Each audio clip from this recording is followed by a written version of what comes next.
ल हिजो हामीले 8085 माइक्रोप्रोसेसरको आर्किटेक्चर हेरेका थियौँ। त्यसको हाफ बाँकी छ है त, आधी पार्ट बाँकी छ। ल लास्ट टाइम हामीले के हेरेका थियौँ, यो डिफ्रेन्ट रजिस्टर्सहरूको बारेमा। Arithmetic logic unit, instruction register भनेको के हो, डिकोडर, अनि यहाँ भएको general purpose register, stack pointer र यो बफरहरूको बारेमा हिजो हामीले डिस्कस गरेका थियौँ। अब यस पछाडिको नेक्स्ट पार्ट भनेको चाहिँ टाइम एन्ड कन्ट्रोल सिग्नल हुन्छ। यहाँनिर यतापट्टि इन्टरप्ट हुन्छ, यतापट्टि सिरियल इनपुट डेटाको लागि र सिरियल आउटपुट डेटाको लागि यहाँनिर त्यो इन्टरफेस हुन्छ आर्किटेक्चरमा। यो हामीले हेरिसकेको थियो लास्ट टाइम। अब यो भनेको के हो, टाइमिङ एन्ड कन्ट्रोल युनिट। यसले के गर्छ, टाइमिङ एन्ड कन्ट्रोल सिग्नल्सहरू जेनेरेट गर्छ। भनेको माइक्रोप्रोसेसरलाई कतिन्जेल काम गराउने, सपोज 5 सेकेन्ड लाएर काम लाउने हो कि 10 सेकेन्ड 20 सेकेन्ड, त्यसरी नै कन्ट्रोल सिग्नलहरू रिड गर्ने हो कि राइट गर्ने हो कि, प्रोसेसरलाई होल्ड गराउने हो कि, अनि क्लक कति दिने, क्लक कति लिने, त्यो सबै कुराहरू चाहिँ टाइम एन्ड कन्ट्रोल सिग्नलले त्यो फङ्सनालिटी चाहिँ टाइम एन्ड कन्ट्रोल सिग्नलले हेर्छ, सरी टाइम एन्ड कन्ट्रोल युनिटले हेर्छ। So this unit synchronizes all the microprocessor operations with the clock and generate the control signal. Main point भनेको यही हो, कन्ट्रोल सिग्नल जेनेरेट गर्छ। फेरि control signal भन्दैमा control signal भनेको के हो, यो सबै चाहिँ कन्ट्रोल सिग्नलहरू हो फर कम्युनिकेसन बिट्विन माइक्रोप्रोसेसर र पेरिफेरल। अभियसली यो माइक्रोप्रोसेसर र त्यसको वरिपरि भएको मेमोरी इनपुट आउटपुटहरूसँग कम्युनिकेसन गर्नको लागि चाहिँ कन्ट्रोल सिग्नल जेनेरेट गर्ने काम गर्छ यसले timing and control युनिटले। X1 X2 को बारेमा त थाहा नै छ। यसले चाहिँ प्रोसेसरमा क्लक इन गर्नु पर्यो, कति फ्रिक्वेन्सीको क्लक जेनेरेट गर्ने भन्ने कुरो यो X1 र X2 भनेको यो क्रिस्टल असिलेटर हो। यसको इनपुटको आधारमा हुन्छ। कसरी हुन्छ लास्ट टाइम हामी हेरिसक्यौँ, डिभाइड बाइ 2 को फर्ममा यसले इनपुट दिन्छ। सपोज हामीलाई यो 3 मेगाहर्जमा काम गराउनु छ भने यो दुईटाबाट के गर्नु पर्यो, 6 मेगाहर्जको इनपुट, सरी यसबाट 6 मेगाहर्जको आउटपुट निकाल्नु पर्यो। त्यो चाहिँ यसको लागि डिभाइड बाइ 2 गरेर 3 मेगाहर्जको अप्रोक्सिमेटली, एक्ज्याक्टली त होइन, एप्रोक्सिमेटली 3 मेगाहर्जको यसले फ्रिक्वेन्सी जेनेरेट गर्छ। त्यस्तै नेक्स्ट भनेको क्लक आउट। प्रोसेसरले वरिपरिको पेरिफेरलहरूलाई क्लक दिनु पर्यो, अथवा बाहिरको डिभाइसहरूलाई यही प्रोसेसरकै क्लक अनुसार काम गराउनु पर्यो भने क्लकको बारेमा त डिजिटल लजिकमा पढिसकेको छ हामीले, क्लकले कसरी काम गर्दो रहेछ भनेर काउन्टरमा पनि हेरिसकेको छ। क्लकको आधारमा हाम्रो के हुन्छ, 0 र 1 चेन्ज हुन्छ। नेक्स्ट भनेको चाहिँ रेडी सिग्नल। रेडी सिग्नल भनेको प्रोसेसर र यो माइक्रोप्रोसेसर, यो मेमोरी अथवा input output devices, input output devices अथवा मेमोरी मध्ये कुनै एउटा स्लोअर छ तर प्रोसेसर फास्टर छ भने त्यस्तो केसमा प्रोसेसरले एकछिन वेट गर्नुपर्ने हुन्छ। हो त्यो वेट गर्नको लागि चाहिँ यसले यसको रेडी भन्ने सिग्नल पर्खिन्छ। त्यो पर्खिन्छ भन्नु मतलब यसले आफ्नो जुन यो क्लकमा काम गर्छ भनेको थियो नि, हो यो क्लकमा चाहिँ रेगुलरली, सपोज अघिको चोटि यहाँनिर हेरेको थियो भने एकचोटि यहाँबाट हेर्छ भनेको यो पिनलाई स्क्यान गर्छ। यो स्क्यान गरेर उसले 0 पायो भने फेरि अर्को क्लक नआइन्जेलसम्म उ चुप लाएर बस्छ, फेरि अर्को क्लक आइसकेपछि उसले स्क्यान गर्छ। हो यसरी नै यो पेरिफेरलहरू चाहिँ रेडी छ कि छैन भनेर थाहा पाउनको लागि। त्यो भएन भने के हुन्छ, यसले डेटा पठाइ गर्छ, यसले डेटा होल्ड गर्न सक्दैन, त्यो डेटा सबै लस हुन्छ। त्यही भएर वरिपरिको पेरिफेरलहरूले चाहिँ प्रोसेसरसँग कम्युनिकेट गर्नु पर्यो अथवा प्रोसेसरले पेरिफेरलसँग कम्युनिकेट गर्नु पर्यो भने, कम्युनिकेट भनेको के हो, डेटा ट्रान्सफर गर्नु पर्यो भने चाहिँ यो प्रोसेसरले चाहिँ यिनीहरू पेरिफेरलहरूलाई एकछिन वेट गर्नु पर्यो। वेट गर्नको लागि चाहिँ यसले रेडी भन्ने सिग्नल पुर्छ प्रोसेसरले। हो त्यसको सिग्निफिकेन्स के छ भन्दाखेरि 0 भयो भने चाहिँ यो वरिपरिको पेरिफेरल रेडी छैनन् भन्ने बुझ्नु पर्यो। यो रेडी छैनन्, रेडी नभएपछि यसले डेटा नै ट्रान्सफर गर्दैन अथवा डेटा लिँदैन। त्यसरी नै यसबाट 1 भन्ने सिग्नल आयो भने चाहिँ यिनीहरू रेडी भन्ने बुझ्छ अनि दुईटा बिचमा कम्युनिकेसन हुन थाल्छ। त्यही भएर रेडी भनेको चाहिँ यो बाहिरको डिभाइसहरू चाहिँ रेडी छ कि छैन भन्ने सिग्नल पठाएको। 1 भयो भने रेडी छु भनौँ, 0 भयो भने रेडी छैन, प्रोसेसरले अझै अलिक जेल चाहिँ वेट गर्नुपर्छ। हो त्यो कुरा चाहिँ रेडी भयो। त्यो चाहिँ एक प्रकारको के हो, इनपुट यहाँ हेर त एरो कता गएछ प्रोसेसरभित्र गएछ त्यही भएर यो इनपुट पिन अथवा इनपुट सिग्नल। अर्को रिड र राइट सिग्नल धेरै सजिलो छ। रिड सिग्नल भनेको यो चाहिँ प्रोसेसरबाट बाहिर त्यही भएर आउटपुट सिग्नल हेर न प्रोसेसरले बाहिरको डेटा रिड गर्नु पर्यो अथवा प्रोसेसरले बाहिरको डेटा राइट गर्नु पर्यो। रिड गर्नुको मतलब के हो ल्याउने प्रोसेसरले के डेटा ल्याउनु पर्यो अथवा प्रोसेसरले डेटा केही लगाएर राख्नु पर्यो भने यो रिड र राइट सिग्नल युज गर्छ। कसमा प्रोसेसरमा अथवा इनपुट आउटपुट डिभाइसबाट बाहिर कतै दिनु पर्यो अथवा बाहिरबाट लिनु पर्यो भने यो सिग्नलहरु युज गर्छ। त्यस्तै नेक्स्ट भनेको address latch enable. Address latch इनेबलको काम त थाहा नै होला। यसले के गर्छ जुन हाम्रो मल्टिप्लेक्स्ड भएर बसेको छ नि एड्रेस र डेटा बस मल्टिप्लेक्स भएर बसेको एड्रेस र डेटा बस अथवा एड्रेस र डेटा पिनबाट चाहिँ त्यसबाट एड्रेस पठाउने कि डेटा पठाउने भन्ने कुरो एड्रेस ल्याच इनेबलले स्पेसिफाई गर्छ। एड्रेस ल्याच इनेबल 1 भयो भने के हुन्छ त्यो पिनले एड्रेस क्यारी गर्छ एड्रेस पठाउँछ अथवा एड्रेस बसले एड्रेस क्यारी गर्छ। र एड्रेस ल्याच इनेबल लो भइदियो अथवा 0 भइदियो भने के हुन्छ त्यसले त्यो पिनबाट डेटा पठाउँछ अथवा डेटा लिन्छ त्यो चाहिँ रिड र राइट सिग्नलमा भर पर्छ र डेटा बसमा चाहिँ डेटा राखेर पठाइन्छ। हो त्यसरी चाहिँ एड्रेस ल्याच इनेबलको काम चाहिँ त्यो जुन मल्टिप्लेक्स भएको एड्रेस डेटा छ हो त्यसमा कतिखेर एड्रेस पठाउने कतिखेर डेटा पठाउने भन्ने कुरा यसको भ्यालुले डिटरमाइन गर्छ। नेक्स्ट भनेको एस नट र एस1। एस नट र एस1 भनेको चाहिँ प्रोसेसरको स्ट्याटस देखाउने। फ्ल्याग भनेको चाहिँ एएलयू को स्ट्याटस देखाउने। त्यस्तै एस नट र एस1 एस भनेको स्ट्याटस हो।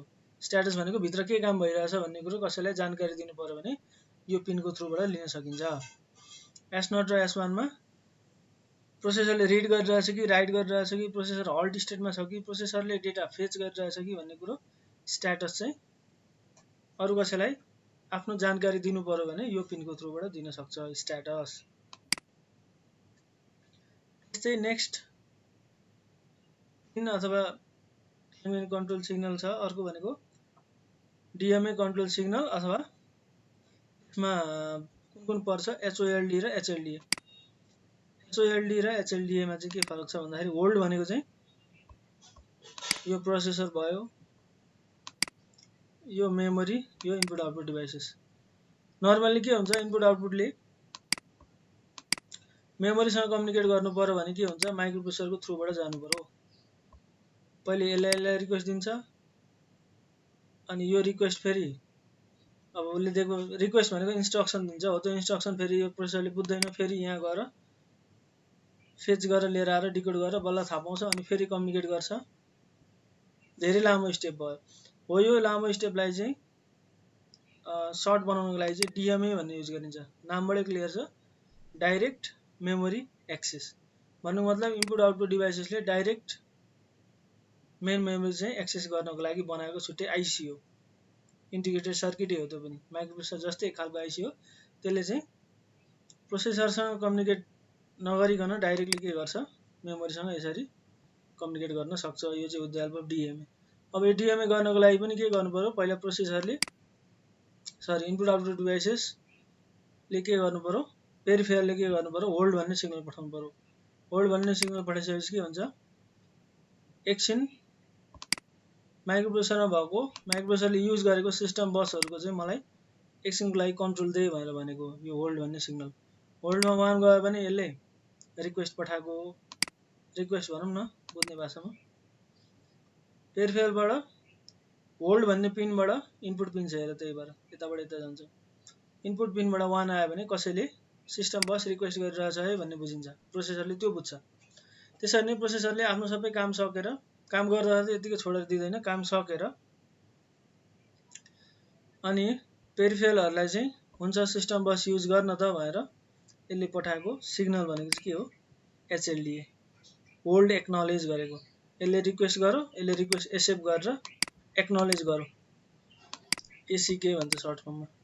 एक्नोलेज गरो भने त्यो एचएलडीए होल्ड एक्नोलेज भनेको यो भनेको चाहिँ होल्ड गर्दै भनेको एकछिन तिम्रो काम होल्ड गर मलाई सिस्टम बस युज गर्न देऊ भनेको होल्ड सिग्नल। अनि प्रोसेसरले हुन्छ मैले काम सके अब यो सिस्टम बस चाहिँ तिमी युज गर भनेर यसले एचएलडीए भन्ने सिग्नल पठाउँछ। हो यसरी चाहिँ होल्ड र एचएलडीले चाहिँ काम गर्छ डाइरेक्ट मेमोरी एक्सेस गर्नको लागि। कसले? इनपुट आउटपुट डिभाइसेसले डाइरेक्ट मेमोरी एक्सेस गर्नको लागि चाहिँ यो पिन युज गर्छ। त्यसरी नै अर्को पिन छ रिसेट इन र रिसेट आउट। रिसेट इन र रिसेट आउट भनेको नामबाटै क्लियर छ, प्रोसेसरलाई रिसेट गर्नु पर्यो भन्नुको मतलब त्यहाँ भएको रजिस्टरहरूलाई सबैलाई रिसेट गरेर 0 बनाउनु पर्यो भने चाहिँ यो रिसेटको कुरो चाहिँ हामी उसमा पनि पढ्छौँ है, ल्याबमा पनि हेर्छौँ। अब भोलि पर्सि, अहिले त सम्भव छैन, ल्याबमा पनि हेर्छौँ हामी। यो रिसेट गर्ने बित्तिकै हाम्रो एकुमुलेटरमा प्रोग्राम काउन्टरमा भएको सबै डेटाहरू इरेज हुन्छ। हो त्यो सबै डेटाहरू इरेज गर्नको लागि चाहिँ रिसेट इन भन्ने सिग्नल युज गरिन्छ, जुन चाहिँ के छ यहाँ बारबाट पनि हेर्न सकिन्छ, एक्टिभ लो सिग्नल हो। त्यस्तै अघि यो पनि भन्न छुटेछ, यो दुईटै एक्टिभ लो हो, यो तिमीलाई थाहा नै होला। एक्टिभ लो सिग्नल भन्नुको मतलब यिनीहरूले चाहिँ एक्टिभ लो भनेको लो भयो भने बल्ल एक्टिभ हुन्छ, यसमा 0 दियो भने बल्ल यिनीहरू एक्टिभ हुन्छ भन्नुको मतलब यो पिनले काम गर्छ। त्यस्तै प्रोसेसरलाई रिसेट गराउनु पर्यो भने यहाँ बार छ भनेपछि यहाँबाट 0 दियो भने प्रोसेसर रिसेट हुन्छ। नर्मल कन्डिसनमा के हुन्छ? 1 हुन्छ। अब काम गर्दा चाहिँ 0 दियो भने त के हुन्छ? यो सबै रिसेट हुन्छ। त्यो नर्मल कन्डिसनमा 1 हुन्छ र प्रोसेसरलाई रिसेट गराउनु पर्यो भने 0 हुन्छ। अब हामीले प्रोसेसरलाई रिसेट गराउनलाई यहाँबाट 0 भन्ने यो पिनबाट 0 भन्ने इनपुट दियौँ भने के हुन्छ? प्रोसेसर रिसेट हुन्छ। यसले चाहिँ अटोमेटिकली के गर्छ? रिसेट आउट भन्ने पिन जेनेरेट गर्छ। रिसेट आउट भन्ने पिन चाहिँ के छ? फेरि एक्टिभ हाई छ भनेको नर्मल खाले छ 1। नर्मली त 1 नै हुन्छ नि, यो त स्पेशल कन्डिसन हो बार भनेको।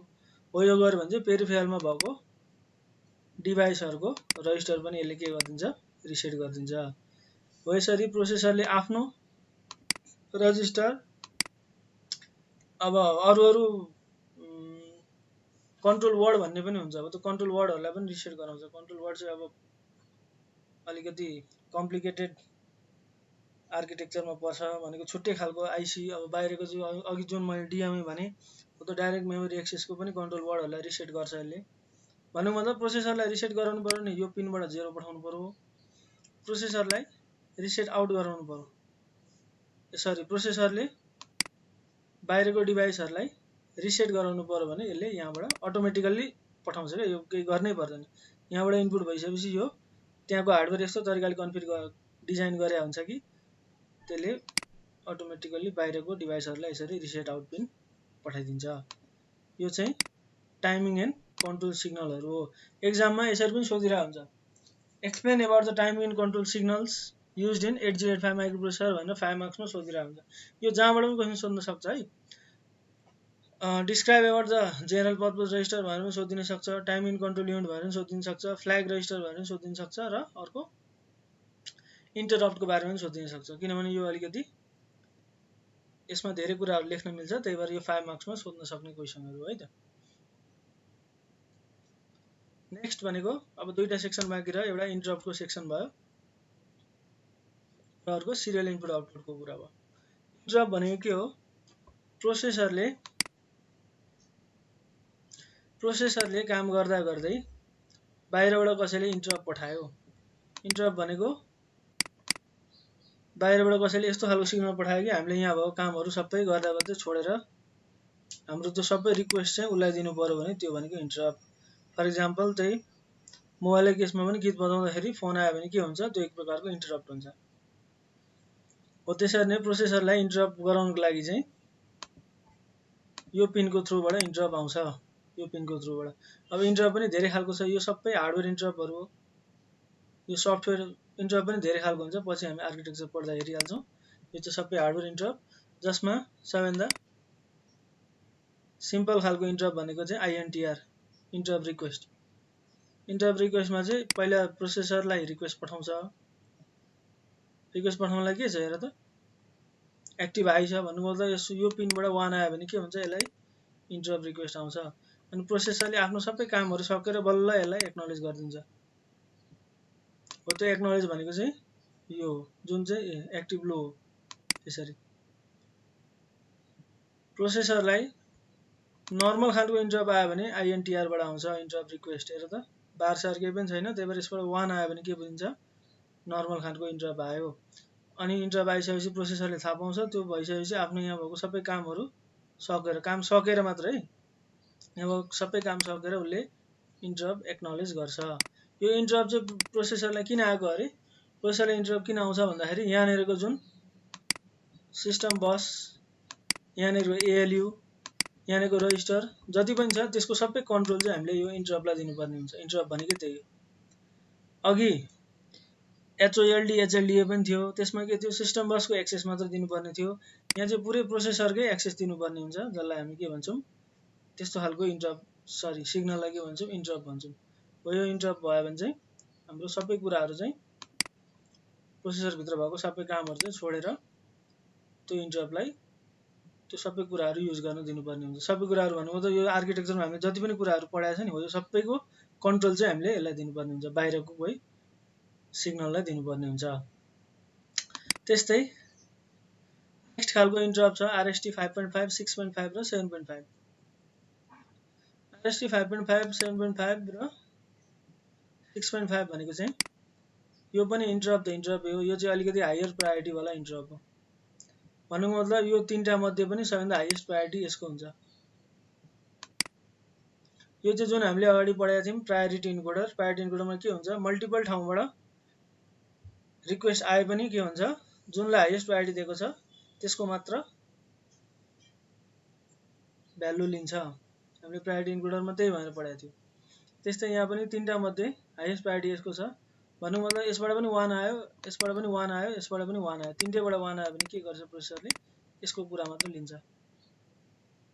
यसको इन्टरप्ट मात्र लिन्छ। त्यसरी नै यहाँ 0 यहाँ 1 आयो भने के हुन्छ, यसको इन्टरप्ट लिन्छ। त्यसरी नै बाँकी सबैमा 0 यो मात्र आयो भने लोएस्ट प्रायोरिटीको बल्ल पालो आउँछ। हो यसरी प्रायोरिटी बेस्डमा चाहिँ बसेको इन्टरप्टहरू चाहिँ यिनीहरू हुन् 5.5, 6.5 र 7.5। अब यिनीहरू चाहिँ सबै के हो, भेक्टर इन्टरप्ट हो। भेक्टर इन्टरप्ट र अर्को टर्म आउँछ मास्केबल इन्टरप्ट। भेक्टर इन्टरप्ट भनेको चाहिँ यो इन्टरप्ट आउने बित्तिकै आरएसटी 5.5 सपोज आरएसटी 5.5 को, किनभने हाम्रो प्रोसेसरले के अनुसार काम गर्छ अरे, हामीले दिएको इन्स्ट्रक्सन अनुसार काम गर्छ। हो त्यो इन्स्ट्रक्सनलाई कम्बाइन्डली भन्नुपर्दा के भन्छौँ हामी, प्रोग्राम भन्छौँ।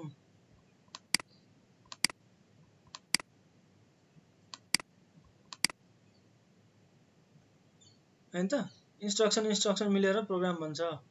त्यस्तै हाम्रो सफ्टवेयरमा के हुन्छ, कोडहरू मिलेर सफ्टवेयर बन्छ भने जस्तै यहाँ पनि इन्स्ट्रक्सन मिलेर एउटा सर्टेन प्रोग्राम बन्छ। प्रोग्राम भन्नुको मतलब कुनै पनि दुईटा नम्बर एड गर्नु छ भने त्यो कम्प्लिट, त्यो एडिडी मात्र होइन कि, एडिडी मात्र भन्नु भने त एड मात्र गरिदिन्छ, तर कुल भ्यालुलाई एड गर्ने, त्यसको भ्यालु कति हो भनेर सबै कुराहरू लेख्नुपर्ने हुन्छ। त्यो एज अ होलमा भन्नुपर्दा प्रोग्राम भनिन्छ। हो त्यसरी नै प्रोसेसरले के गर्छ, नर्मली आफ्नो प्रोग्राम रन गरिरहेको हुन्छ।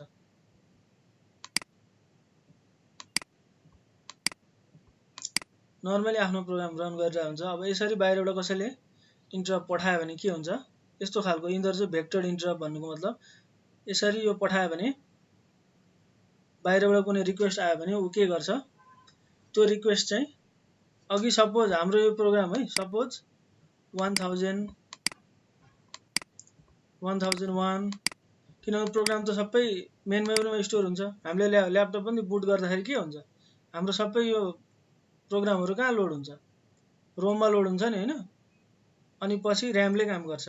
त्यसरी नै हाम्रो यो माइक्रोप्रोसेसरमा जति पनि प्रोग्राम छ त्यो सबै प्रोसेसरको मेन मेमोरीमा स्टोर हुन्छ। त्यो मेन मेमोरी भनेको चाहिँ अरू बेला हामीले जुन मेमोरी भन्थ्यौँ त्यही मेमोरी हो। मेमोरीको कहाँनिर स्टोर छ अरे, 100 भन्ने एड्रेसमा स्टोर हुन्छ अरे, एड्रेसमा है, भनेको मेमोरी लोकेसन भनौँ न बुझ्ने भाषामा, हो यसमा हुन्छ। यसरी नै कन्टिन्युअसली हाम्रो प्रोग्राम रन भइरहेको हुन्छ। तर यहाँबाट कुनै पनि इन्टरप्ट आयो भने सपोज हाम्रो यो प्रोग्राम चाहिँ 4000 भन्ने मेमोरी लोकेसनमा स्टोर भएर बसेको छ अरे, प्रोसेसरले इन्टरप्ट दिनुको मतलब यतिकै यसलाई अल्झाउनु मात्र त होइन नि। इन्टरप्ट दिनुको मतलब यसले अरू कुनै काम गर्नको लागि, यसरी नै अरू कुनै प्रोग्राम रन गर्नको लागि इन्टरप्ट पठाएको। त्यसरी नै यसको 3000 मा, त्यसरी नै यसको 2000 मा मेमोरी, 2000 भन्ने मेमोरी लोकेसन चाहिँ यहाँको प्रोग्राम स्टोर छ भने सपोज यहाँबाट कुनै पनि हाम्रो इन्टरप्ट आइरहेछ भने ऊ के गर्छ, अब डाइरेक्ट 4000 भन्ने मेमोरी लोकेसनमा जम्प गर्छ। हेर त अघि 1000 मा काम भइरहेको थियो, अब यहाँबाट इन्टरप्ट आइसकेपछि के हुन्छ, त्यो 4000 भन्ने मेमोरी लोकेसनमा जम्प गर्छ। जम्प गर्छ भन्नुको मतलब 4000 मेमोरी लोकेसनमा जे प्रोग्राम स्टोर भएको छ अब त्यो रन गर्न थाल्छ। हो यस्तो खालको इन्टरप्टलाई चाहिँ हामी भेक्टर इन्टरप्ट भन्छौँ, जसले चाहिँ नर्मल प्रोग्राम जहाँ रन भइरहेछ त्यहाँनिरको काम चाहिँ चटक्कै छोडेर यहाँको प्रोग्राम चाहिँ स्टप गरेर यसलाई पनि कतै लगेर स्टोर गर्छ, त्यो पछि हामी पढ्छौँ। यहाँ भएको कामलाई छोडेर उसले कहाँ जान्छ अरे RST 7.5 बाट आयो भने 4000 भन्नेमा प्रोग्राम स्टोर छ अरे, हो त्यो प्रोग्रामलाई रन गर्न थाल्छ। रन गर्न थाल्छ भन्नुको मतलब फेच, डिकोड र एक्जिक्युट गर्न थाल्छ। त्यसरी नै यसबाट आयो,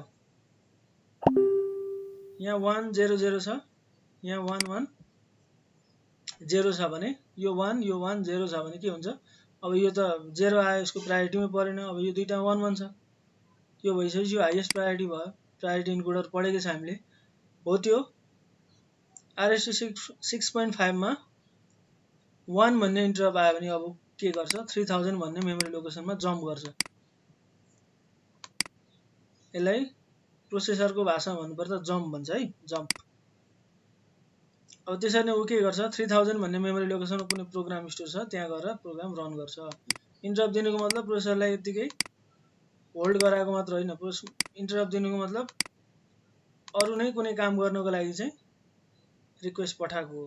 अरू नै कुनै काम भन्नुको मतलब यही हो, यसलाई के भन्छ, सब रुटिन भन्छ, टेक्निकल वर्ड। यो पछि आइहाल्छ, हामीले इन्टरप्टको बारेमा अझ डिटेलमा पढ्दाखेरि। जेनरली भन्नु पर्दाखेरि प्रोसेसरले नर्मली आफ्नो प्रोग्राम रन गरिरहेको हुन्छ, बाहिरबाट कतै इन्टरप्ट आयो भने ऊ यहाँको काम सबै छोडेर अर्कै कुनै मेमोरी लोकेसनमा जम्प गर्छ। हो त्यस्तो खालको इन्टरप्टलाई हामी के भन्छौँ, भेक्टर्ड इन्टरप्ट भन्छौँ। भेक्टर्ड इन्टरप्ट सपोज यो 1000 मेमोरी लोकेसनमा काम गरिरहेको थियो भने यो 1000 को काम चाहिँ अरू कतै स्टोर गर्छ अनि यहाँनिर जे प्रोग्राम छ हो त्यो रन गर्न थाल्छ भने त्यस्तो इन्टरप्टलाई हामी के भन्छौँ, भेक्टर्ड इन्टरप्ट भन्छौँ। र अर्को मैले एउटा टर्म युज गरेको थिएँ, मास्केबल इन्टरप्ट। मास्केबल इन्टरप्ट भनेको चाहिँ यो इन्टरप्टलाई हामीले इग्नोर पनि गर्न सक्छौँ अथवा यसलाई इनेबल डिसेबल पनि गराउन सक्छौँ। EI र DI भन्ने छुट्टै इन्स्ट्रक्सन हुन्छ, हाम्रो एड, मुभ भन्ने जस्तै इन्स्ट्रक्सनहरू यस्तो खालको इन्स्ट्रक्सन हुन्छ। यसले चाहिँ यो सबै इन्टरप्टहरूलाई इनेबल र डिसेबल गर्न मिल्छ। भन्नु मतलब यिनीहरूलाई हामीले इग्नोर पनि गर्न मिल्छ। त्यस्तो खालको इन्टरप्टलाई हामी के भन्छौँ, मास्केबल इन्टरप्ट। तर अर्को खालको इन्टरप्ट छ, एउटा लास्ट खालको इन्टरप्ट, जसलाई हामी ट्र्याप भन्छौँ। यो पनि के हो, भेक्टर इन्टरप्ट त भेक्टर इन्टरप्टै हो, तर यो चाहिँ के हो, नन मास्केबल इन्टरप्ट। यसको छुट्टै मेमोरी लोकेसन छ, स्पेसिफाइड मेमोरी लोकेसन हुन्छ, त्यो पछि हेर्छौँ हामी। ट्र्याप भनेको चाहिँ यस्तो खालको भेक्टर इन्टरप्टै हो, तर यो के हुन्छ, नन मास्केबल हुन्छ। नन मास्केबल भन्नुको मतलब यसलाई चाहिँ हामीले इनेबल र डिसेबल गर्न मिल्दैन। यसबाट इन्टरप्ट आउने बित्तिकै हामीले प्रोसेसरमा गरेको सबै कामहरू छोडेर हामीले यो सिग्नलले जहाँ भनेको छ त्यहाँ गएर प्रोग्राम रन गर्नुपर्ने हुन्छ। हो यो टर्म भनेको चाहिँ के हो, हाम्रो इन्टरप्ट हो। यो इन्टरप्ट पनि कहाँबाट आउँछ, पिनकै थ्रुबाट आउँछ। कुनै इनपुट कुनै पिन हुने रहेछ, कुनै आउटपुट पिन हुने रहेछ है। जेनरली भन्नुपर्दा इन्टरप्ट भनेको चाहिँ प्रोसेसरलाई पेरिफेरल डिभाइसहरूले अथवा बाहिरको कुनैले अथवा भित्र पनि हुनसक्छ, कसैले त्यहाँ भित्रको ALU, सिस्टम बस, रजिस्टर सबै कुराहरू चाहिँ युज गर्न खोज्यो। किन युज गर्न खोज्यो भन्दाखेरि अर्कै प्रोग्राम रन गर्नको लागि त्यो युज गर्न खोज्यो भने त्यस्तो खालको सिग्नललाई हामी के भन्छौँ, इन्टरप्ट भन्छौँ। त्यसमा यो नर्मल खाले इन्टरप्ट हुने रहेछ, यो भनेको भेक्टर्ड इन्टरप्ट, यो सबै भेक्टर इन्टरप्ट, तर यिनीहरू चाहिँ मास्केबल इन्टरप्ट, यो चाहिँ नन मास्केबल इन्टरप्ट। अनि यो तिनटामा पनि के हुन्छ, यो चाहिँ हाइएस्ट प्रायोरिटी वाला हुन्छ। On the basis of priority encoder, यहाँ पनि इन्कोडर युज गरेको हुन्छ, प्रायोरिटी इन्कोडर। त्यो चाहिँ हामीले अलरेडी डिजिटल लजिकमा पढिसकेका छ है त। हो यसरी चाहिँ माइक्रोप्रोसेसर 8085 मा इन्टरप्टको काम हुन्छ।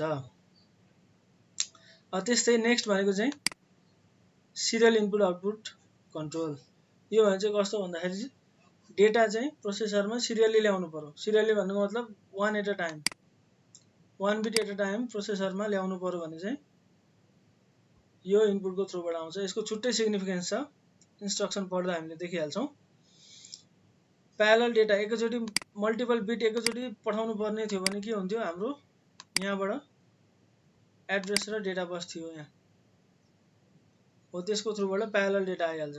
तर सिरियल डेटा कम्युनिकेसनको लागि चाहिँ यो पिनको थ्रुबाट आउँछ। नामबाटै क्लियर छ, हेर्नु, सिरियल इनपुट डेटा र सिरियल आउटपुट डेटा। यसरी बाहिरबाट सिरियली डेटा ल्याउनु पर्यो अथवा डेटा बाहिर सिरियली लानु पर्यो भने यो पिनको थ्रुबाट आउँछ।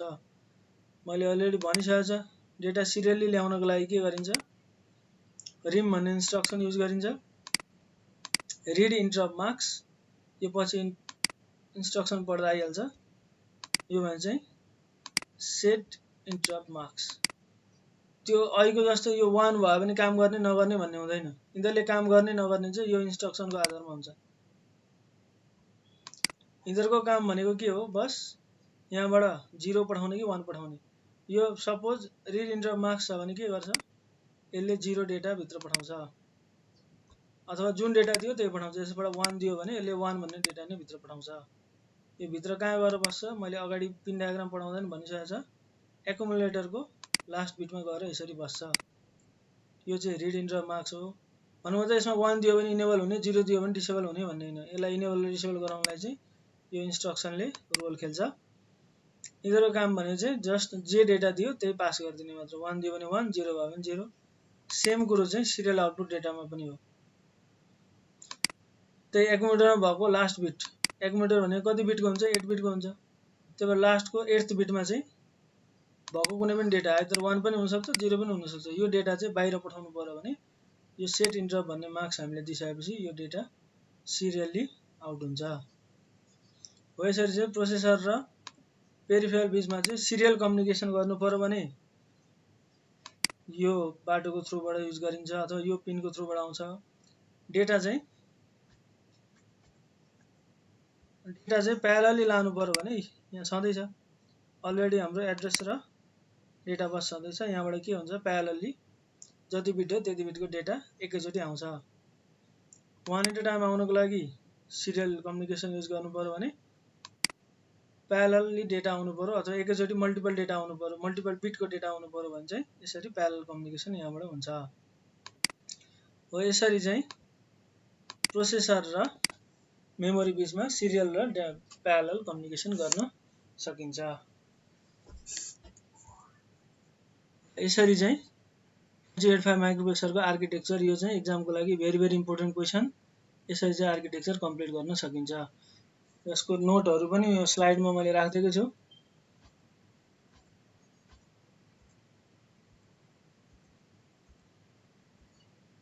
त्यो सबै कुराहरू चाहिँ स्लाइडमा इन्क्लुड छ। ल, थ्याङ्क यू भेरी मच।